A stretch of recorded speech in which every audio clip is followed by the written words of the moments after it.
तो hello and नमस्कार, मैं रुद्र दिवाकर पांडे बहुत बहुत स्वागत करता हूं आपका रुद्रा ऑनलाइन क्लासेस में।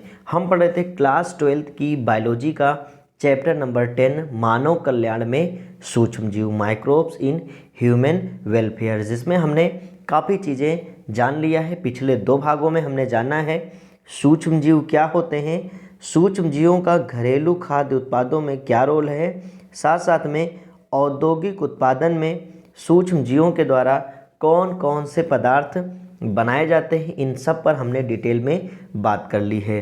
अब आज की वीडियो में हम इसके आगे पढ़ेंगे और आगे के टॉपिक कवर करेंगे। तो चलिए स्टार्ट करते हैं। हमारा अगला और मोस्ट इम्पॉर्टेंट टॉपिक है वाहित मल उपचार में सूक्ष्म जीव। और आप यकीन मानिए कि लगभग 3 से लेकर के 5 नंबर का क्वेश्चन ये आता ज़रूर है, चाहे ये लघु उत्तरीय में आए या दीर्घ उत्तरीय में, लेकिन वाहित मल उपचार में सूक्ष्म जीव का जो रोल है ये क्वेश्चन जरूर एग्जाम में पूछा जाता है, क्योंकि यह बहुत महत्वपूर्ण भी है। तो इसको आप अच्छे से तैयार ज़रूर कर लीजिएगा। तो सबसे पहले बात करें तो प्रतिदिन हम देखते हैं कि बड़े बड़े शहरों में तथा कस्बों में जो अपशिष्ट जल निकलता है और नालियों से जो बाहर जल निकलता है एक बड़ी मात्रा में बहता रहता है। इस अपशिष्ट तथा व्यर्थ जल में आवासीय कॉलोनियाँ से निकलने वाली गंदगी, जिसमें लोग रहते हैं, जैसे गंदगी में विशेषता मल और मूत्र तथा कार्बनिक व अकार्बनिक पदार्थ तथा अन्य कूड़ा करकट, मरे हुए पौधे, मल, मरे हुए जीव और जीवाणु उपस्थित होते हैं। मल मूत्र इस अपशिष्ट जल का प्रमुख घटक होता है। जो ये सीवेज निकलते हैं महानगरों से, इनका जो मल मूत्र होता है वह प्रमुख कंपोनेंट होता है। इस अपशिष्ट जल को ही वाहित मल या सीवेज कहा जाता है। तो इतनी बात आपको समझ में आ गई। वाहित मल में उपस्थित जीवाणु तथा अन्य सूक्ष्म जीव अधिकांशतया रोग कारक होते हैं, अर्थात ये रोग फैलाने वाले होते हैं। जो जीवाणु जो हैं किसमें पाए जाते हैं? वाहित मल में पाए जाते हैं। तो वाहित मल क्या है और वाहित मल के जीवाणु रोग कारक होते हैं, इतनी बात आपको क्लियर हो चुकी है। चलिए जानते हैं कैसे आपको लिखना है। तो हम जानते हैं कि प्रतिदिन नगर एवं शहर से व्यर्थ जल की एक बहुत बड़ी मात्रा जनित होती है। इस व्यर्थ जल का प्रमुख घटक मनुष्य का मलमूत्र है। नगर के इस व्यर्थ जल को ही वाहित मल कहते हैं। और यदि आप सिटी में रहते होंगे तो ज़रूर जानते होंगे कि कितना ज़्यादा वाहित मल गटर से बहता रहता है, और इसी को कहा जाता है वाहित मल या सीवेज कहते हैं। इसमें कार्बनिक पदार्थों की बड़ी मात्रा तथा सूक्ष्म जीव पाए जाते हैं जो अधिकांशतया रोगजनकीय होते हैं, अर्थात रोग उत्पन्न करने वाले होते हैं। इसे प्राकृतिक जल स्रोतों जैसे नदी, झरने से सीधे विसर्जित नहीं किया जा सकता, क्योंकि वाहित मल को यदि सीधे ही नदी और झरने या तालाब में गिरा दिया जाएगा तो ऐसे में आप समझ सकते हैं कि कितनी ज़्यादा गंदगी हो सकती है। तो विसर्जन से पहले वाहित मल का उपचार परपोषित सूक्ष्म जीव, जो पहले से हमने पोषित कर रखा है सूक्ष्म जीव, वाहित मल संयंत्र में किया जाता है ताकि वह प्रदूषण मुक्त रहे। चलिए जान लेते हैं वाहित मल के बारे में कुछ प्रमुख बातें। वाहित मल अर्थात सीवेज में कार्बनिक पदार्थ की बड़ी मात्रा तथा सूक्ष्म जीव पाए जाते हैं जो अधिकांशतः रोगजनकीय होते हैं। ये बातें आप पहले लिख चुके हैं, तो ज़रूरी नहीं है कि ये 2 पॉइंट आप लिखें ही, लेकिन हमने इसलिए मेंशन कर दिया है जिससे आपको पॉइंट वाइज भी तैयार हो जाए। वाहित मल में ऑक्सीजन की कमी होती है, इसलिए कार्बनिक पदार्थों का विघटन नहीं हो पाता है। इसके फलस्वरूप वाहित मल वातावरण को प्रदूषित करता है। अब बात आती है कि वाहित मल का उपचार कैसे किया जाएगा। तो जो वाहित मल होते हैं उनको यदि हम सीधे जल स्रोत में विसर्जित कर देंगे तो ऐसे में उन स्रोतों में ऑक्सीजन का ह्रास हो जाएगा, जिससे वहाँ रहने वाले जलीय जीव मर जाएंगे और जिससे पर्यावरण को काफ़ी नुकसान होगा। और इसलिए वाहित मल का शहर की आबादी के बाहर नदी और तालाब तथा झील में उचित तरीके से निपटाना आवश्यक होता है। वाहित मल का उपचार इसमें प्राकृतिक रूप से उपस्थित परपोषित सूक्ष्मजीवों द्वारा वाहित मल उपचार संयंत्र, इस मशीन का नाम है वाहित मल उपचार संयंत्र, इंग्लिश कहें तो sewage treatment plant, sewage treatment plant STP, इसका फुल फॉर्म होता है सीवेज ट्रीटमेंट प्लांट। इसके दौरान या इसके अंतर्गत किया जाता है। इनके उपचार से वाहित जल जो होता है वो प्रदूषण मुक्त हो जाता है। इसके अवक्षेप खाद के रूप में काम आ जाते हैं, जबकि मुक्त हुई CO2 वायुमंडल में पहुंचकर पुनः पौधों द्वारा प्रकाश संश्लेषण के काम में ले ली जाती है। तो बात आपको समझ में आ गई है, यह होता है वाहित मल का उपचार। अब जानते हैं वाहित मल का उपचार कैसे किया जा सकता है। इतनी बात आपको बहुत अच्छे समझ में आई कि वाहित मल क्या है। जो शहर से बहुत सारे मात्रा में व्यर्थ जल निकलता है, जिसका मुख्य कंपोनेंट क्या होता है, मानव का मल और मूत्र होता है, इसी को बोला जाता है वाहित मल। या बहुत ही ज़्यादा इसमें रोगजनकीय सूक्ष्मजीव पाए जाते हैं तथा यह पर्यावरण के लिए भी हानिकारक है, इसलिए इसका उपचार होना जरूरी है। और इसका उपचार किया जाता है वाहित मल उपचार संयंत्र अर्थात STP के द्वारा, और जिससे उपचार से वाहित मल प्रदूषण मुक्त हो जाता है। और जब प्रदूषण मुक्त जल है इसको नदियों में डाला जाता है, और जब ये संयंत्र से जो अवक्षेप बाहर हमको मिलता है वह खाद के रूप में काम में आ जाता है, तथा जो ऊपर CO2 गैस मुक्त होती है पौधे उसे प्रकाश संश्लेषण के रूप में उपयोग कर लेते हैं, जिससे हमारे पर्यावरण को बहुत कम हानि होती है। चलिए बात करते हैं, यह उपचार निम्नलिखित 2 चरणों में संपन्न किया जा सकता है। सबसे पहला है भौतिक या प्राथमिक चरण। भौतिक का मतलब होता है कि ऊपरी बनावट के आधार पर इसको अलग अलग करना, जैसे इसमें जो कूड़ा करकट है उसको छांटना या अलग करने वाली मशीन से अलग कर देना। तो पहला है भौतिक या प्राथमिक उपचार। तो इस चरण के अंतर्गत वाहित मल के उपचार या शुद्धिकरण हेतु पानी में ऊपर तैरती गंदगी को विशेष प्रकार की छलनी या जालियों से फिल्ट्रेट कर लिया जाता है, अर्थात पृथक कर लिया जाता है। और फिल्ट्रेशन के पश्चात शेष गंदगी को अवसादन की क्रिया द्वारा पृथक करते हैं। अवसादन का अर्थ होता है सेडिमेंटेशन, इसमें सेडिमेंट्री प्रोसेस के थ्रू उनको अलग कर देते हैं। अब फिल्ट्रेशन तथा अवसादन प्रक्रियाओं द्वारा वाहित मल से कूड़े करकट जैसे छोटे छोटे कंकड़ एवं मिट्टी के कण अलग कर लिए जाते हैं। इस प्रक्रिया में अकार्बनिक पदार्थों के साथ साथ कुछ कार्बनिक पदार्थों का भी पृथक्करण हो जाता है, तथा शेष कार्बनिक पदार्थ वाहित मल में निलंबित अवस्था में रहते हैं। अवसादन प्रक्रिया के पश्चात ठोस अपशिष्ट नीचे बैठ जाते हैं।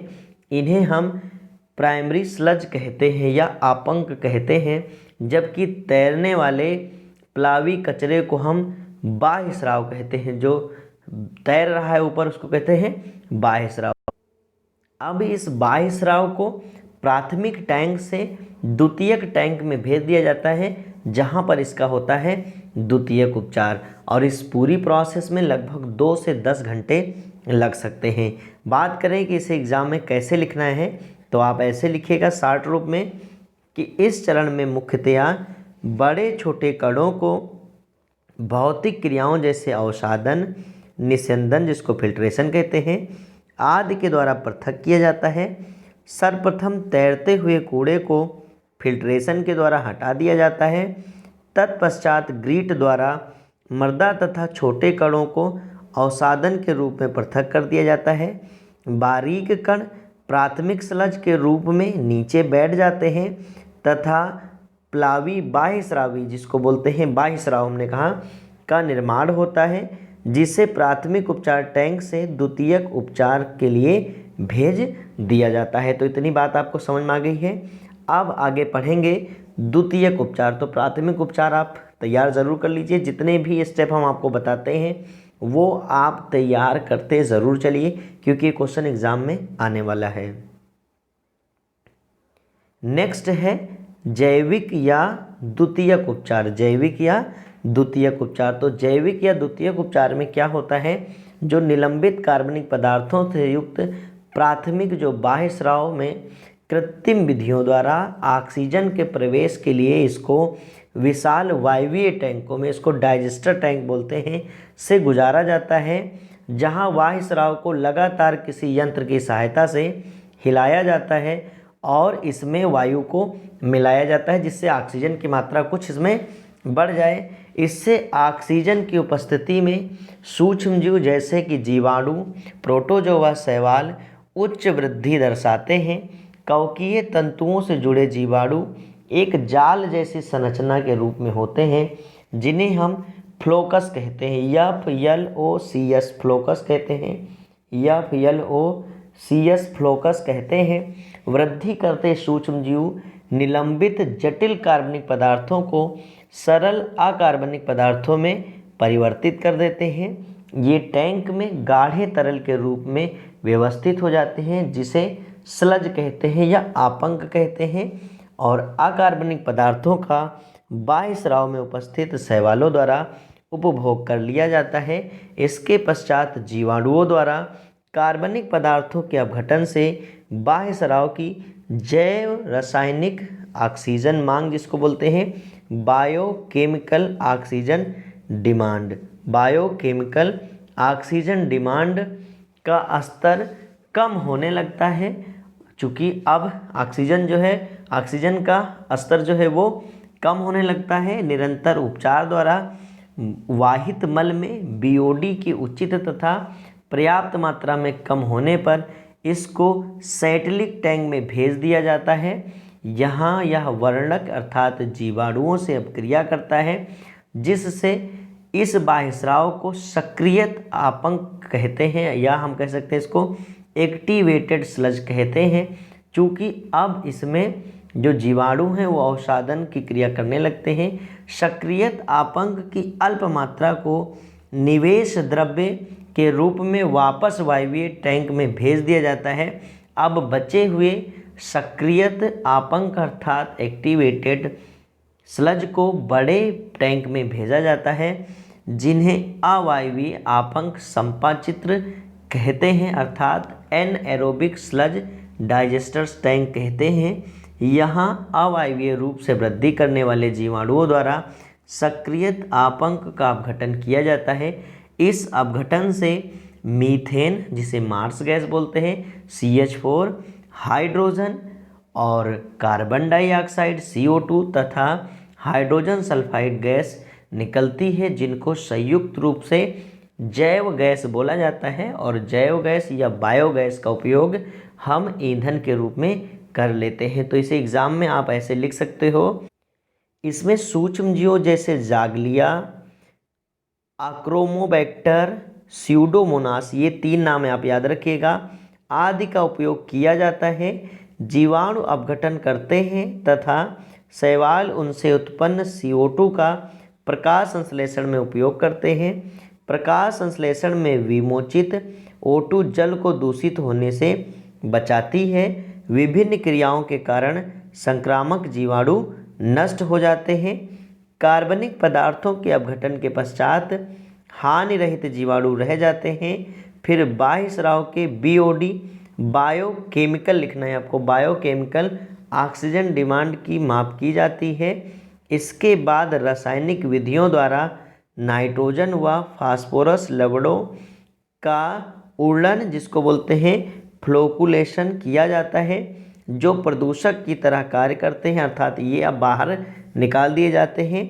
इसमें कार्बन फिल्टर का उपयोग करके फिर बाह्य स्राव को नदियों, झरनों आदि में छोड़ देते हैं। तो इस तरह जो बाहर वाहित मल था उसको जब बाहर छोड़ा जा रहा है तो वह पूरी तरीके से ट्रीटेड हो चुका है, अर्थात जो जल अब नदियों में डाला जाएगा वो बहुत कम प्रदूषक होगा, जबकि पहले जो वाहित मल था वो बहुत अधिक प्रदूषक था। चलिए इसको एक डायग्राम के द्वारा समझ लेते हैं, और ये डायग्राम यदि एग्ज़ाम में आप बनाएंगे तो एग्जामिनर बहुत अच्छा नंबर आपको देगा। तो प्राथमिक उपचार में क्या किया जाता है, वाहित मल का टुकड़े में करना, फिर इसके बाद ग्रीट द्वारा उसको छान लेना, और इसके द्वारा ध्यान से देखिए ग्रीट द्वारा एक तरफ क्या निकल जाती है, खाद बनती रहती है। जो बड़े बड़े कार्बनिक कचरे हैं वो एक तरफ इकट्ठा होते रहते हैं और सड़ करके क्या बन जाते हैं, खाद बन जाते हैं। और एक तरफ जो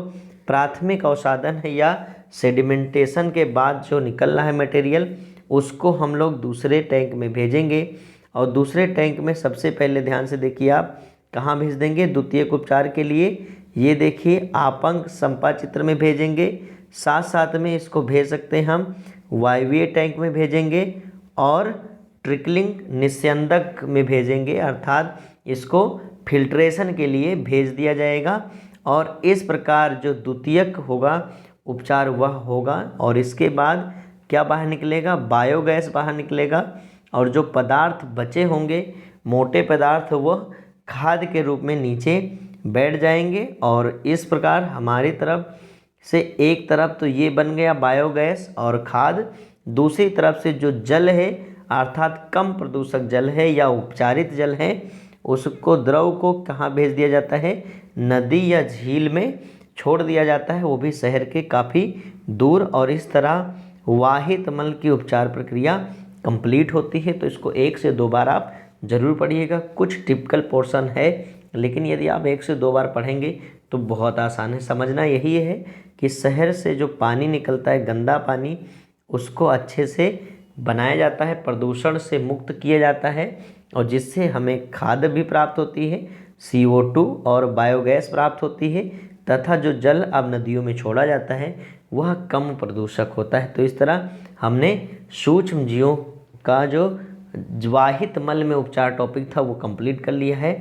सूक्ष्म जीवों द्वारा वाहित मल के उपचार टॉपिक में ही हमारे NCERT के बुक में गंगा यमुना एक्शन प्लान छोटी सी टिप्पणी दी गई है जो कि 1 से 2 नंबर में एग्जाम में पूछी जाती है। आप क्वेश्चन बैंक या सॉल्व पेपर उठा के देखेंगे तो आपको देखने को ज़रूर मिलेगा। तो इसके बारे में जान लेते हैं। तो भारत देश की प्रमुख नदियों में भी वाहित मल प्रवाहित करने एवं औद्योगिक बाह्य स्रावों इत्यादि सीधे ही नदियों में छोड़ने से प्रदूषण अपने उच्च स्तर पर पहुंच गया था। अतः पर्यावरण व वन मंत्रालय ने हमारे देश की 2 प्रमुख नदियों में प्रदूषण कम करने के लिए गंगा एक्शन प्लान तथा यमुना एक्शन प्लान जैसी परियोजनाओं को क्रमशः 1985 में चरण 1 में व चरण 2 में प्रारंभ किया। इन परियोजनाओं के अंतर्गत बड़ी मात्रा में उत्पन्न वाहित मल उपचार संयंत्रों को बनाने का प्रस्ताव है। अर्थात कोई भी जो वाहित मल है, अब ये मान लीजिए जितने भी उद्योग बड़े बड़े होते हैं वो इन बड़ी नदियों के किनारे ही होते हैं क्योंकि इनको अपना वाहित मल छोड़ना ही होता है।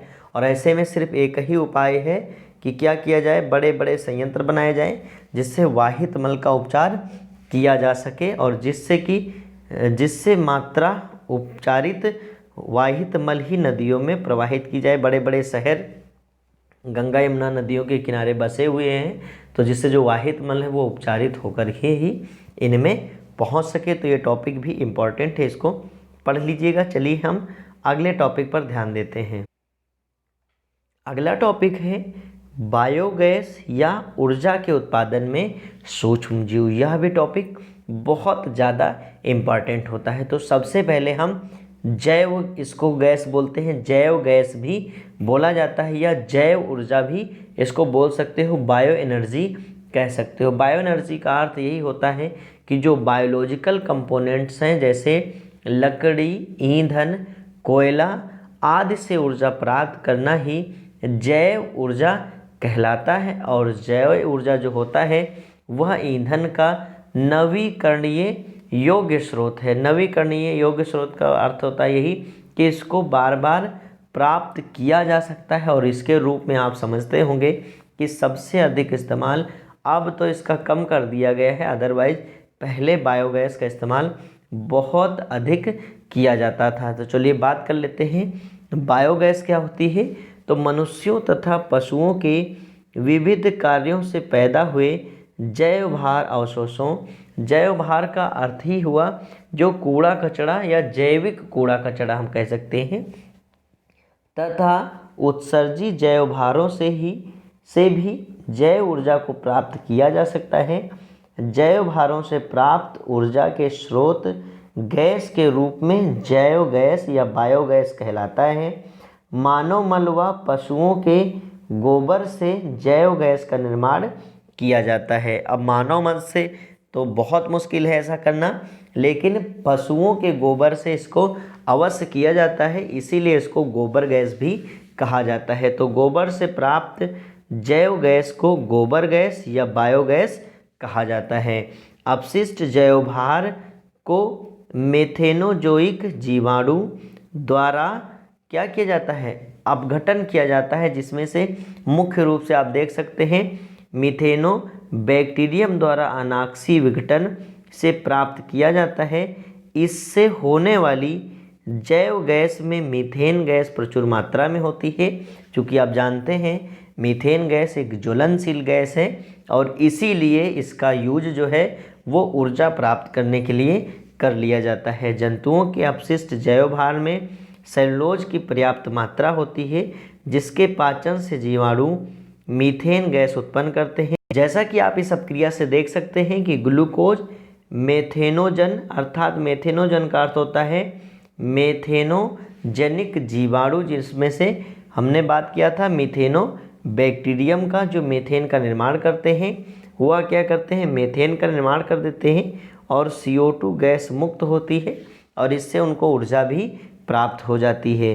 गोबर से जैव गैस संयंत्र द्वारा गोबर गैस उत्पन्न की जाती है, जिसका उपयोग घरों में ईंधन के रूप में किया जाता है। इस क्रिया में एक बड़े संयंत्र टैंक जो लगभग 12 से 15 फीट गहरा होता है का प्रयोग करते हैं। इसके एक और 30 सेंटीमीटर का छिद्र होता है जो एक ढक्कन से बंद रहता है। इस टैंक का 3/4 भाग भूमिगत होता है। छिद्र द्वारा गोबर की करदम, इसको स्लरी बोलते हैं, भरी जाती है।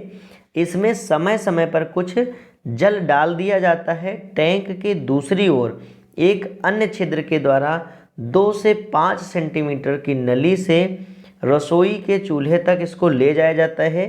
टैंक में गोबर की करदम में उपस्थित सूक्ष्मजीवों द्वारा किण्वन की क्रिया के कारण गैस का निर्माण होता है। यह गैस ऊपर तैरते हुए धातु की एक गैस होल्डर में एकत्र होती रहती है। गैस के बनने के साथ साथ यह होल्डर ऊपर उठता रहता है तथा गैस नली में प्रवाहित हो जाती है। उपयोग के बाद करदम को एक दूसरे निकास द्वारा बाहर निकालकर खाद के रूप में खेतों में उपयोग कर लिया जाता है। तो रसोई के लिए और आज तो जो बायोगैस है या गोबर गैस है, इसका इस्तेमाल टीवी, पंखा आदि को चलाने के लिए भी किया जा सकता है। तो इस फिगर से आप समझ सकते हैं कि इस फिगर में हम देख रहे हैं कि एक डाइजेस्टर टैंक होता है जो कि भूमिगत होता है, अर्थात ज़मीन के अंदर होता है, और इसमें से एक तरफ से गोबर और पानी डालते हुए करदम को स्लरी बनाते रहते हैं और अंदर डाइजेस्टर टैंक में वह भरता रहता है। और इसके बाद इस टैंक में एक गैस होल्डर लगा होता है जिसमें मीथेन और कार्बन डाइऑक्साइड गैस भरती रहती है तथा स्लज जो है वो दूसरे टैंक में जाता रहता है, जिसको बाहर बाद में निकाल दिया जाता है। अब यह गैस जब आगे होल्डर में बढ़ती रहती है और इस तरह यह रसोई की ओर चली जाती है, जिससे कि जो भी इससे भोजन का निर्माण करना चाहेगा उससे सिलेंडर से, या हम कह सकते हैं उस चूल्हे में, यहाँ से एक सिलेंडर की तरह यह कार्य करेगा और यहाँ से गैस निकलेगी और चूल्हे में यह जलने लगेगी। हालांकि आजकल इसका इस्तेमाल बहुत कम या ना के बराबर ही किया जाता है, क्योंकि अब अधिकतर घरेलू रसोई में LPG गैस के सिलेंडर का ही उपयोग किया जाता है। तो चलिए अब आगे हम लोग जान लेते हैं। जैव गैस में 50 से 70% मीथेन, 30 से 40% CO2 तथा अल्प मात्रा में ethane, propane, ethylene, acetylene, hydrogen, nitrogen तथा H2S गैस पाई जाती है। इसका ऊष्मीय मान 23 से 28 होता है। लगभग 12 से 13 या हम कह सकते हैं 15 किलोग्राम अपशिष्ट जैवभार में 30 लीटर बायोगैस उत्पन्न होती है, जिससे आराम से भोजन बनाया जा सकता है अच्छे से, और इसका उपयोग इलेक्ट्रिक के रूप में भी किया जा सकता है। तो आज की वीडियो में हमने यह पढ़ा कि सूक्ष्म जीवों का उपयोग वाहित मल के उपचार में कैसे किया जाता है तथा सूक्ष्म जीवों के उपयोग से हम ऊर्जा कैसे प्राप्त कर सकते हैं, जिसमें से बायोगैस हमने पढ़ा। जो दोनों टॉपिक हैं वो बहुत ज़्यादा इम्पॉर्टेंट है, तो इनको आप अच्छे से तैयार कर लीजिएगा। बाकी मिलते हैं नेक्स्ट वीडियो में। तब तक के लिए आपके पास जितना अधिक समय मिलता है उतना अधिक समय आप पढ़ाई में लगाइए, अपना ख्याल रखिए और निरंतर सीखते रहिए। Thank you.